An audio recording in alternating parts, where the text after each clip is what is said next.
Bonjour les amis, j'espère que vous allez super bien. Je suis Senou Epiphane et vous êtes sur les audios de Senou les amis. Aujourd'hui, partager avec vous une recette capitale. Le thème du jour, les amis, s'appelle Comment gérer efficacement ses revenus et devenir prospère. Mon ami, nous voulons aborder ce thème pour avoir été inspiré d'un de nos dinosaures, de nos ancêtres que nous respectons beaucoup. Je voudrais rendre un hommage à Jim Rohn. Jim Rohn est celui que nous appelons affectueusement le père de la philosophie de succès. Jim Rohn a beaucoup enseigné en matière de la philosophie de succès. Il fait partie des rares personnes qui nous ont enseigné comment est-ce que l'on peut devenir à partir de son intérieur, du changement que nous avons décrété en nous-mêmes, l'on peut influencer radicalement les résultats de notre monde extérieur. Et pourquoi nous avons de l'affection pour Jim Rohn? Jim Rohn a une philosophie essentiellement assise sur la notion de l'effectivité d'un Dieu qui est créateur de ce monde et de cette terre.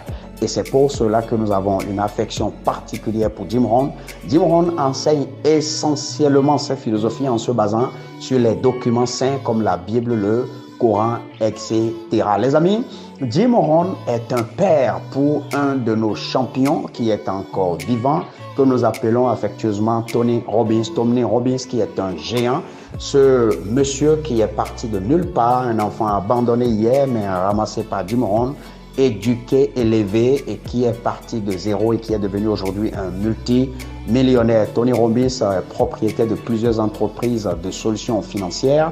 Tony Robbins est un philanthrope qui fait beaucoup en Afrique pour les questions d'accès à l'eau, à l'alimentation et aussi dans les pays en guerre. Tony Robbins organise des conférences auxquelles vous pouvez voir jusqu'à 40 000 personnes qui participent. Tony Robbins a écrit des dizaines de documents et c'est quelqu'un à qui nous devons énormément de documents comme par exemple le pouvoir illimité de votre potentiel. Anthony Robbins est quelqu'un qui m'a personnellement énormément influencé et c'est avec plaisir et joie que je mentionne son nom lorsqu'il s'agit de mentionner mes mentors.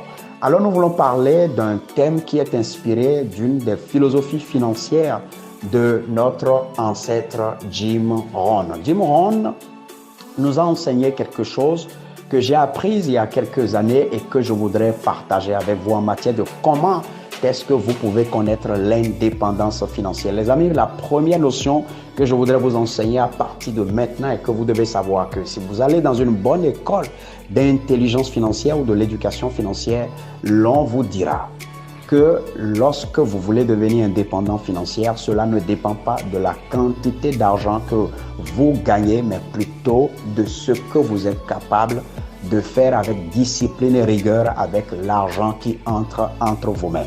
Et c'est pour cela que je voudrais vous surprendre en disant, les sondages ont montré que ceux qui sont les plus fauchés sont des personnes qui touchent de gros revenus, malheureusement, parce que ces personnes n'ont pas été à l'école de comment respecter ces principes simples.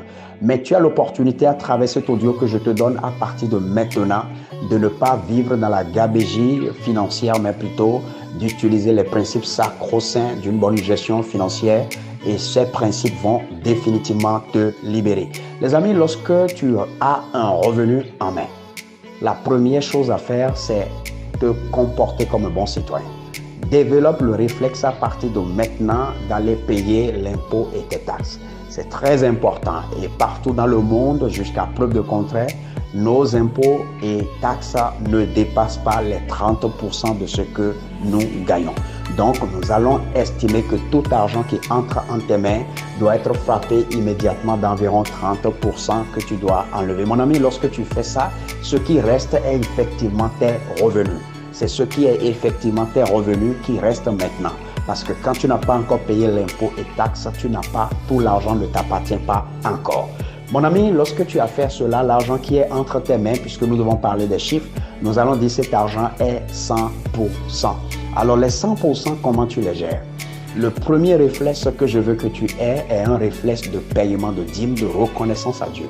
Dieu exige dans les documents saints que nous apportons les 10% de tout ce qui entre nos mains, de ce qui est notre argent, d'amener les 10% vers sa maison. C'est très important. Je ne souhaite pas qu'on rentre dans les détails de ça, mais je voudrais que vous puissiez savoir qu'il est démontré, même scientifiquement, que payer 10% la maison de Dieu fait partie des indicateurs qui élèvent votre argent. Pour ceux qui sont donc croyants comme moi, je pense que nous n'allons pas à discuter sur cette réalité spirituelle. Ne l'oubliez pas, nous sommes des esprits et nous devons nous comporter comme l'esprit supérieur il a recommandé. Je parle de Dieu. Alors, lorsque tu payes tes 10%, tu as encore 90% de ton argent entre tes mains. Les 90%, mon ami, tu vas enlever 60% dedans.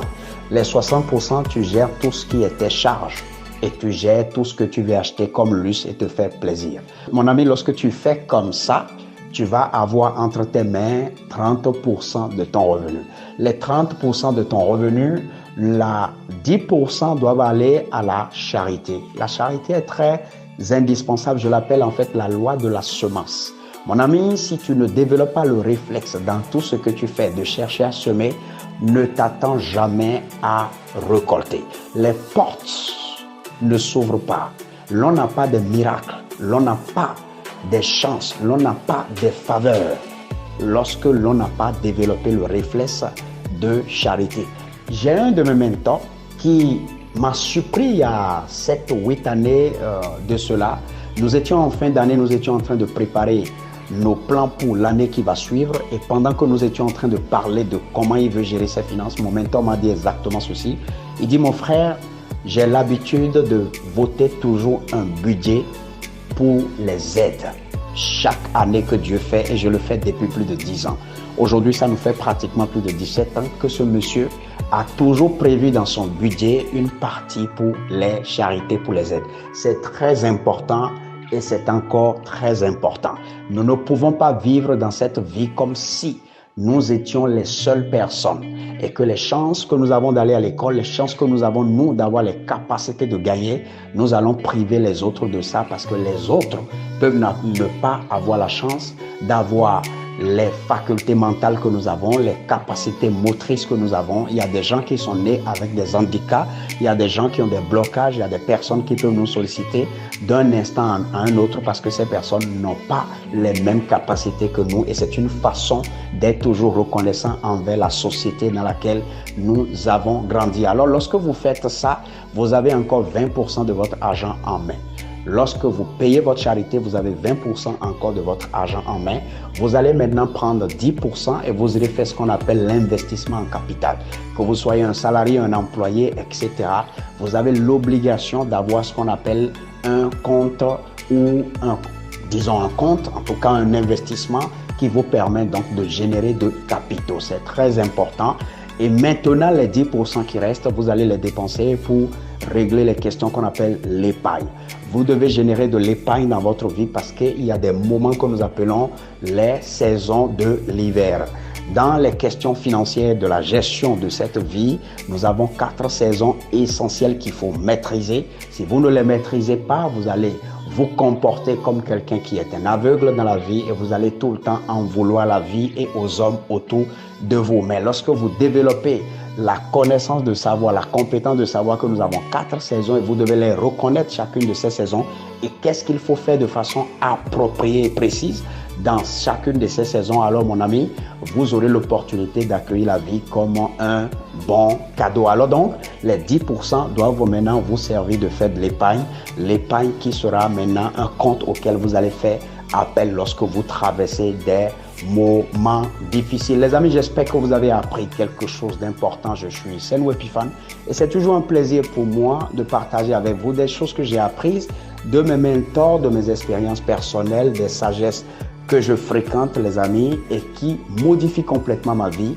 et que je conseille et que j'utilise pour coacher des personnes qui viennent à moi depuis plus de 12 ans. Et j'ai trouvé à travers les audios de Senou un moyen puissant par lequel je peux toucher davantage de vie. Et c'est ce que je fais avec chacun de vous. C'est un plaisir pour nous de recevoir toujours vos témoignages que vous envoyez au travers des ambassadeurs des audios de Senou. Les amis, c'est avec plaisir que nous le faisons. Passez une excellente journée et bye bye.